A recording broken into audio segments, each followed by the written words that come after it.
It is that time of year, everybody. With the college football season and NFL regular season now in the books, it's draft season, baby. The 2023 NFL draft cycle is now here on the Octies Draft Talk channel. If you're coming from the main channel, hello, welcome in. Make sure to like and subscribe if you're new. And if you were already subscribed to this channel, then welcome back. On this channel, I talk about all things NFL and NBA draft related. There's going to be plenty of mock drafts, player rankings, and evaluations and whatnot. I may even do some things with some viewers this year regarding the draft, so I think it's going to be a lot of fun. Today's mock draft is going to be one round with no trades, and it is going to be a predictive mock draft. So essentially, I am trying to predict the picks, not necessarily what I would do if I was all of these teams. Keep in mind, with no trades, that means, for example, the Bears will have to pick a player at #1 overall. There's a good shot they end up trading that pick, and for good reason. It would make a lot of sense for them to do so. But since there are no trades, they're going to have to keep the #1 pick. So without further ado, let's get this show on the road. The #1 pick is very fascinating this year because it belongs to the Chicago Bears, a team who has a franchise quarterback in place, or so we think, with Justin Fields, who showed a lot of flashes this past season. Now, there's a very good shot Chicago gets out of this pick. It would make all the sense in the world for them to trade down and get an absolute haul. As we've seen over the past few years, these top picks have more and more value. The Dolphins got 3 first-round picks to move down just 9 spots a couple of years ago, and they turned those picks into Jalen Waddle, Tyree, and Bradley Chubb. So you've got to assume the Bears really like the idea of getting their own version of that with a team like the Colts or the Raiders or somebody else trying to move up here to this top spot to jump the Texans, presumably for Bryce Young. But since there are no trades, the Bears will be making this pick and actually drafting a player. I don't want to rule out the idea of them drafting a quarterback. I imagine there will be discussions within the organization, but I do find it pretty unlikely that's the route they go with.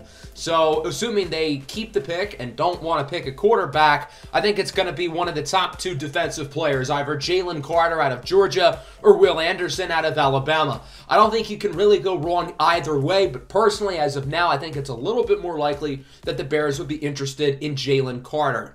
This young man is a total game wrecker in the middle of the defensive line, and the Bears' defense, particularly their front unit, was an utter train wreck last year.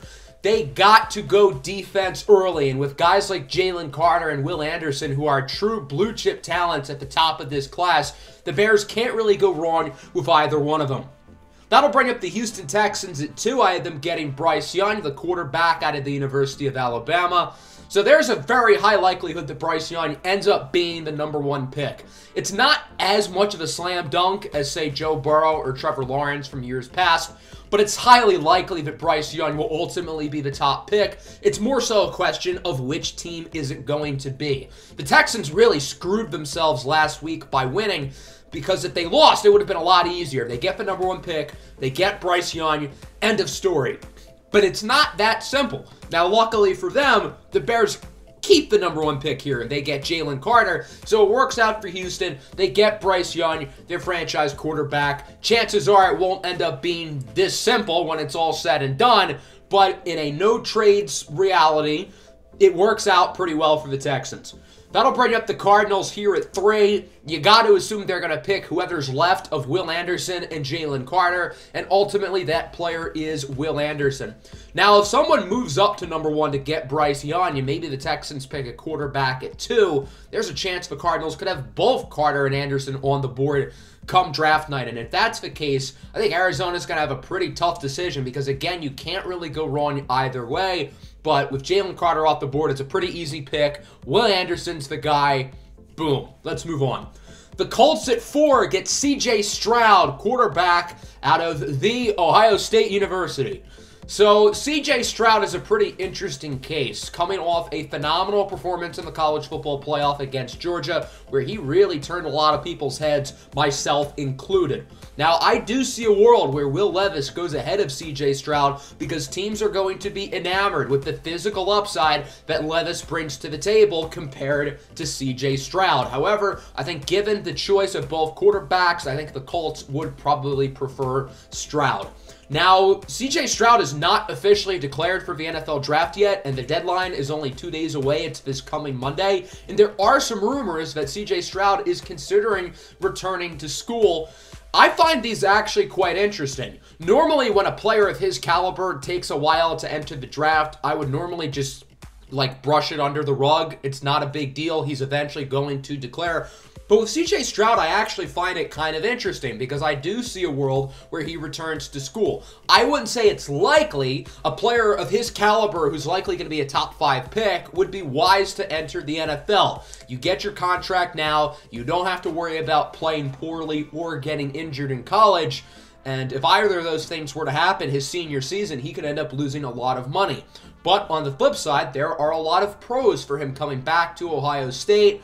NIL money. They have all of their offensive weapons back. Marvin Harrison, Emeka Egbuka, all those guys are coming back. Bryan Hartline is now the offensive coordinator. He's the best position coach in college football. And maybe CJ Stroud wants to avoid getting drafted by the Texans, and I actually think that is very plausible. I remember a few years ago when people were calling for Joe Burrow and Trevor Lawrence to try to hold out from getting drafted by the Bengals and Jaguars, and I found that to be baloney because those two teams are bad, but they're not dumpster fires like the Texans. And sure enough, here we are a few years later, and Joe Burrow and Trevor Lawrence both have those teams in the playoffs. So I don't think players hold out like CJ Stroud if there's a bad team who's likely to pick them. But with the Texans, it's different because the Houston Texans are a complete dumpster fire. Their organization is a mess. And if I was CJ Stroud, I would not want to go to the Houston Texans. Or if I was any quarterback for that matter, I really wouldn't want to go. So I understand the possibility of CJ Stroud returning to school. And again, I don't think it's likely, but I think it's more possible than people think. That'll bring up the Seattle Seahawks at 5. They get Myles Murphy, the edge rusher out of Clemson. He's a little bit raw, but he's got great physical tools and upside. I think Seattle loves the idea of adding a true #1 pass rusher with one of their 2 first-round picks. They could be a sneaky QB destination with Geno Smith's contract running out, but I think Myles Murphy here at 5 makes a lot of sense for them. That'll bring up my Detroit Lions here at the #6 pick, and this is kind of an awkward spot because the top 2 defensive players are off the board. Myles Murphy could make sense, and he is gone. So I have the Lions throwing a little bit of a curveball here with Christian Gonzalez, the cornerback out of Oregon. There's a lot of names in the talk for the top corner off the board, whether it's Kelee Ringo, Cam Smith, Joey Porter, Devin Witherspoon had a great season at Illinois. But personally, as of now, I think it's going to be Christian Gonzalez. He's got great size and length, 6'2", long arms, good ball skills, good production this year at Oregon after a couple of years at Colorado. So not a lot of people are really talking about him as CB1, but I think there's a bigger shot than people think that he is the first cornerback off the board. That'll bring us to the Raiders at 7 with Derek Carr pretty much out the door. The Raiders are going to be a QB-needy team in the offseason, and with Will Levis on the board, I think they're going to be really intrigued by the physical upside that he brings. Will Levis is, I would say, by far the most polarizing player in this draft because there are some people who see the physical tools and think Josh Allen. There are other people who watch him and think he's terrible, and I think it's a mix of both. The physical upside with Will Levis is really impressive, and I understand why a team would want to take a shot on him. But on the flip side, the production has not been at a high level at Kentucky, and it's easy to make the argument that he was in a terrible offensive situation with bad skill position players and bad offensive linemen. And yes, that is true, and you have to give him a little bit of slack there, but Will Levis also has a long ways to go in his development. So because of that, he's a really polarizing player, and I think there is a shot he could go really early, say in the top 5, maybe ahead of CJ Stroud, and maybe he goes later than this. Maybe teams are worried about the production, but I think somebody's going to see the physical upside and think I want my own Josh Allen, or I want my own Justin Herbert. Someone's going to take a shot on him in the top 10, and I could see it being the Raiders. That'll bring up the Atlanta Falcons here at pick 8. They go with Tyree Wilson, the pass rusher out of Texas Tech. Atlanta could use some more bodies in the front unit. Tyree Wilson's a very, very talented pass rusher, and after him, there is a little bit of a drop-off in terms of edge rushing talent. So I could see Atlanta going this route, although there are a bunch of different positions the Falcons could look at. I think Atlanta is one of the most interesting teams here in the top 10 because there's so many different routes that they could go with on both sides of the ball, but I think they've really got to improve that defense, particularly that front unit, and Tyree Wilson's going to be their guy. That'll bring us to the Carolina Panthers here at the 9th pick, and they'll draft the top receiver off the board, Quentin Johnston out of TCU. Johnston did not play all that well in the national championship game on Monday, which I guess you can say the same about everybody on TCU. But I think Carolina is really going to be intrigued by his size and his athleticism. Johnston had a phenomenal season for TCU as a big play threat who could stretch the field. Carolina's got some good receivers on the roster already. DJ Moore's a very good player. Levis Chenault was a high draft pick. I mean, I wouldn't know if I'd say he's going to be a long-term piece there. Terrace Marshall, former second-rounder, was pretty good this year. But I think they could certainly look to add another weapon to the offense. And I think Quentin Johnston would be a pretty solid pick here. The Philadelphia Eagles at 10 go with Bryan, Bresee, the defensive lineman out of Clemson. Bresee's a pretty interesting case for me because he was the #1 recruit in his high school class, and I don't think he quite lived up to his potential. There were a number of reasons for this. He tore his ACL as a sophomore. He missed some games this year because of the unfortunate passing of his sister. Obviously, you can't really dock his stock for that. But he hasn't really been consistent in terms of production. So he's a little bit of a wild card, but I think with his pedigree and his athleticism and upside, somebody could take a shot on him early. And I think a team like the Philadelphia Eagles, who are getting a little bit older within the interior of their defensive line, could take a look at him. And I think Bresee and Jordan Davis could be a really nice duo going forward, along with Javon Hargrave, who's still young enough to where he has a few more years left. Milton Williams is also an interesting young player. So I think the Eagles' defensive line could be really nasty, and with a guy like Bresee there, it could be even better. Peter Skoronski, offensive tackle out of Northwestern to the Titans. I think there's a good shot Tennessee really focuses on the offensive side of the ball this year, whether it's an offensive lineman or it's a playmaker. They need both bad, and Skoronski, I think, could be a really good pick. Physically, there are some similarities to another former Northwestern offensive lineman, Rashawn Slater. A lot of scouts thought Slater didn't have the size and length to play tackle at a high level. They thought he would have to move over to guard. Obviously, that has not been the case. Rashawn Slater, when healthy, which hasn't been much this year, but when he's played, he's been a very good tackle. So I think scouts are going to see that with Slater and realize Skoronski certainly has a future at offensive tackle at the next level. And as of now, I think he'll be the first player at his position off the board. The Texans are up at 12. They drafted their franchise quarterback with Bryce Young, so now they're going to give him a little bit of help with Michael Mayer, the tight end out of Notre Dame. Mayer is a fantastic tight end prospect. Other than Kyle Pitts, who's like a total unicorn, Mayer is up there as one of probably the 2 or 3 best tight end prospects of the last decade, right up there with a guy like TJ Hawkinson, per se. I think there are some similarities between the two of them. So I think Houston knows that they need to get as much help as possible for Bryce Young, because obviously they are not a great team. I think that goes without saying. So if they can continue to build up that offensive line and add some more playmakers for their new quarterback, I think that'd be very wise. Broderick Jones, the offensive tackle out of Georgia to the Jets. The Jets are certainly a team who probably will look to add a quarterback in the offseason. Personally, I think they're going to lean more towards a veteran like a Derek Carr or a Jimmy Garoppolo, or maybe if somebody even better like a Lamar Jackson becomes available. I don't think the Jets want to go down the road of drafting a young quarterback again, because I think they're getting a little bit impatient, and rightfully so. The New York Jets have a great roster. They have a great young core of players who are ready to win. But the problem is they don't have a quarterback. So I think they're going to address that early, whether they acquire a guy like Jimmy G or Carr, or maybe Lamar, or maybe somebody else. I think New York is going to have their quarterback situation figured out by the time we get to late April for the draft. So instead, they're going to add some protection with Broderick Jones, the offensive tackle out of the University of Georgia. It never hurts to add more offensive line, and tackle is certainly a position the Jets could look at. Mekhi Becton's long-term health seems to be up in the air. I'm not really sure if George Fant is going to be back next year. So I think they kind of want to patch up that left tackle spot, and they're going to do so with Broderick Jones.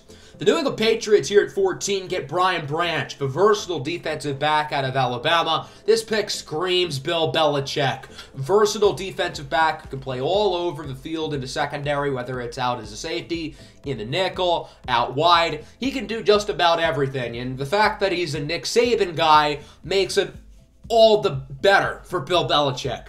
Felix Anudike-Uzomah, the edge rusher out of Kansas State, going to the Green Bay Packers. I think Packers fans are going to be clamoring for a playmaker here, particularly a wide receiver. But if we've learned anything over the last few years, it's that Brian Gutekunst is not going to use a first-round pick on a wide receiver. So I think they could look on the defensive side of the ball, adding another pass rusher with Anudike-Uzomah. I think this will be a solid pick for them. And then the Washington Commanders at 16 get Cam Smith, cornerback out of South Carolina. So Smith ends up being the second corner off the board. Not Joey Porter, not Kelee Ringo. Washington's certainly going to look to add some more guys to the secondary, and Smith's a pretty versatile player. You can put him on the outside, you can put him on the inside. I think they're really going to like his skill set. The Pittsburgh Steelers at 17 add to the offensive line with Paris Johnson Jr. out of Ohio State. I'll be honest, Kenny Pickett genuinely surprised me in a good way this year. I was impressed with how he played, particularly down the stretch, and I was a little bit disappointed to see the Steelers not get in the playoffs because they've been playing some great football these last few weeks, and I'm more intrigued by them than, say, a team like the Miami Dolphins, who are down to their third-string quarterback. The Steelers certainly do need to add to the offensive line. That's been an issue with them for a few years now, and they're finally going to get their left tackle of the future with Paris Johnson. The Lions are back up with their second first-round pick of the day. There are going to be some discussions about quarterback, but I find it very unlikely. I think Brad Holmes really likes Jared Goff, and for good reason. Jared Goff had a great season this year, so I completely understand it. The Lions are going to pick Drew Sanders, the linebacker out of Arkansas. Sanders is a really intriguing player, and I think a lot of people are going to be surprised to see him going this high over a guy like Trenton Simpson. But I think Drew Sanders is a very versatile athlete. He spent the first couple of years of his career at the University of Alabama, and he transfers over to Arkansas, where he's a really big season for them.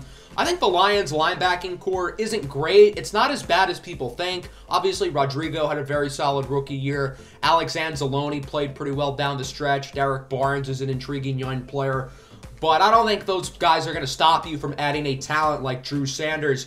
And I think Aaron Glenn and the defensive staff are really going to enjoy using him in a variety of different ways. That'll bring up the Buccaneers at 19. They get Joey Porter Jr., cornerback out of Penn State. The Bucs need to replenish the cornerback room. They've got some guys whose contracts are coming up and are probably not going to be able to pay because the Bucs have tied up so much money within a lot of their core. They also still have to pay guys like Tristan Wirfs and Antoine Winfield Jr. in the future. So corner is going to be a really big need for Tampa Bay. Joey Porter's a big, physical, lawn corner. That's the type of guy that the Bucs like having there in the secondary. The Seahawks at 20 go with Anthony Richardson, quarterback out of Florida. Geno Smith had a great season. It's hard not to root for him, but his contract is up at the end of the year. He's, 33 years old? So I don't think Seattle can expect him to be the franchise quarterback going forward. Even if they bring back Geno Smith, why not add a guy like Anthony Richardson who can sit for a year or two? That's probably what's ultimately best for Richardson's development. Learn behind a guy like Geno Smith or whoever they add in the offseason, and then eventually groom him to be the long-term guy. Richardson's another player who's a little bit raw, but he's got really impressive physical tools, and I could absolutely see him going higher than 20. The problem is there was nobody after the Raiders who I think would pick a quarterback in this situation, particularly Richardson, but I think the fit here with Seattle makes a lot of sense. Kelee Ringo finally off the board, the cornerback out of Georgia to the Jaguars. 6'2", 210 pounds, big, long, lean, physical corner.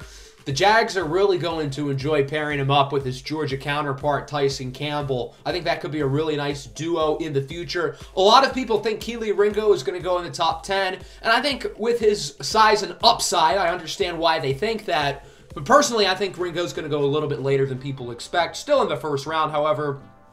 That'll bring up the New York Giants. They add to the weaponry with wide receiver Jaxon Smith-Njigba out of Ohio State. Jaxon Smith-Njigba was the best receiver in the country last season, and he was the best player in that receiving corps that featured Garrett Wilson and Chris Olave, who are probably going to be the top 2 finishers for the Offensive Rookie of the Year. This season, Smith-Njigba was banged up. He had a hamstring injury, amongst other stuff, so he only played in a few games. He didn't play in the college football playoff, which Todd McShay had a lot to say about. But I still think JSN probably finds his way in the first round as like a big type of slot guy. He's not necessarily a freak athlete. He's not necessarily the biggest guy or the fastest, but he knows how to get open. He knows how to play receiver, smooth player who's dominant after the catch. The New York Giants just need anybody out there at wide receiver rather than the door dashers that they've got playing that position currently. And I think Smith-Njigba could be a nice fit there. Speaking of teams having door dashers at wide receiver, that brings us to the Baltimore Ravens, who are going to add the dynamic speedster Jalen Hyatt out of Tennessee. Hyatt had a huge season this year for the Vols, and Baltimore needs to add playmakers on the offense badly, whether Lamar Jackson is still the quarterback, which I think will be the case. Even if Jaxon is gone, which I find highly unlikely, but even if he is, they still need receivers anyway, and I think Jalen Hyatt's a nice fit here. And then Darnell Washington going to the Chargers here at 24. I feel like Darnell Washington's kind of flown under the radar because he's probably not going to be a top tight end off the board with Michael Mayer. And Darnell Washington's not even the best tight end on his college team with Brock Bowers, who presumably is going to be a top half of the first round guy next year. However, Darnell Washington is still really, really good. I still think he finds his way into the first round. The Los Angeles Chargers looking to add another weapon to the offense, and I think he'd be a really nice fit. At 25, I had the Cowboys going with Bijan Robinson, the running back out of Texas. This might be the most fascinating pick of the first round, and I have no clue how Dallas fans are going to feel about it, but I think it makes a lot of sense. So Dallas has a solid duo in the backfield with Ezekiel Elliott and Tony Pollard. Pollard's probably the better of the two, and he's a free agent this coming offseason. I don't know if Dallas is going to want to pay him. They have money tied up into a lot of guys. They're going to have to pay players like Trayvon Diggs and Micah Parsons soon. And the last time the Cowboys paid a running back, Zeke, it completely backfired. So I think there's a good shot they don't pay Tony Pollard unless he ends up being cheaper than expected. So for now, Zeke is the only guy in the backfield. And as he continues to get older and worse, that's not enough. They need somebody else, and I think Jerry Jones is going to be enamored with the idea of adding Bijan Robinson, the best running back prospect to enter the NFL since Saquon Barkley. I think Bijan Robinson ends up going way earlier than this. There just weren't any other clear landing spots. Bijan Robinson, throughout draft season, is going to be mocked to a lot of teams who don't need running backs, and I think fans of those teams are probably not going to be pleased with me or other people who mock Bijan Robinson to their teams, but ultimately somebody's going to pick him early, even if they don't really need a running back, and by the time we get to October, that fan base is going to be so happy that he's on their team because he is so good. So I imagine there's going to be some very interesting discourse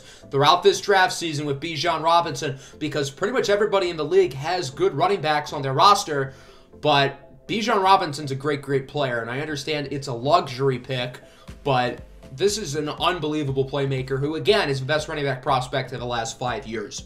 Anton Harrison, offensive tackle out of Oklahoma to the Cincinnati Bengals. They still need to improve their offensive line, and luckily it hasn't caused that many issues over the last 2 years other than, I guess, the Super Bowl game, which is a pretty big issue, I would suppose. But Anton Harrison's a pretty talented player. Plug him right into one of those tackle spots, and boom, there you go. The Minnesota Vikings at 27 pick Devin Witherspoon, cornerback out of Illinois. This guy had a really good season for the Illini, raising his stock into the first round. And even though Rick Spielman and Mike Zimmer are no longer working for Minnesota, their spirit lives on by the Vikings using another high draft pick on a cornerback. Over the last 10 years, it feels like the Vikings have drafted a corner on day 1 or 2 literally every year.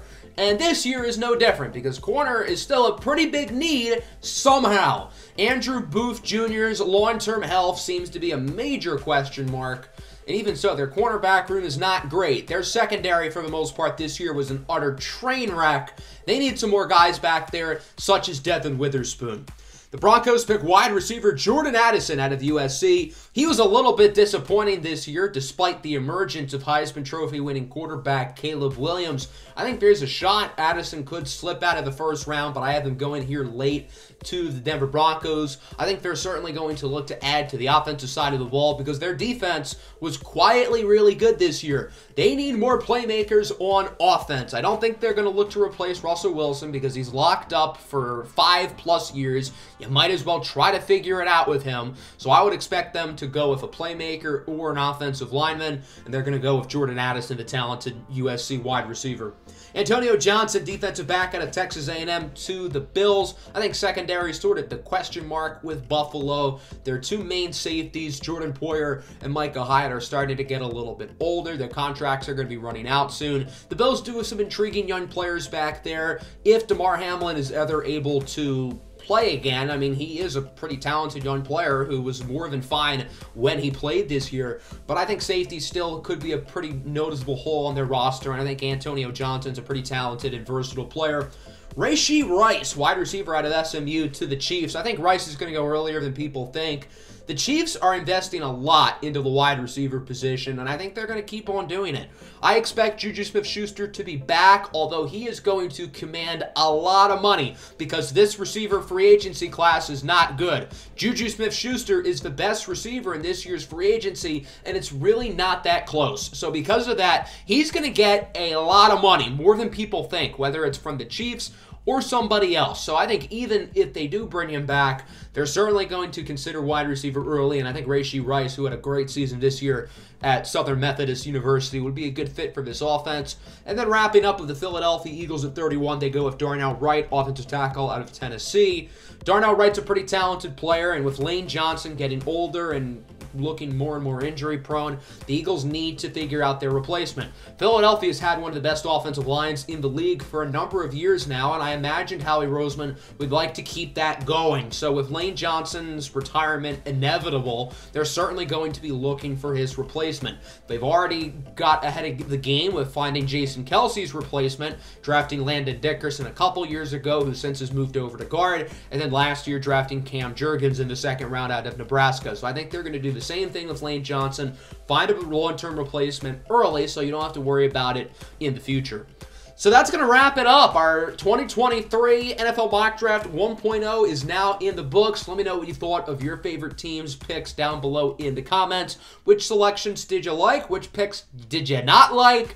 Plenty of more draft content coming out here within the next couple of weeks and months. I'm very excited about it. I'm really happy that draft season's back, and I hope you guys are ready. Make sure to like and subscribe to the channel if you are new. Peace out.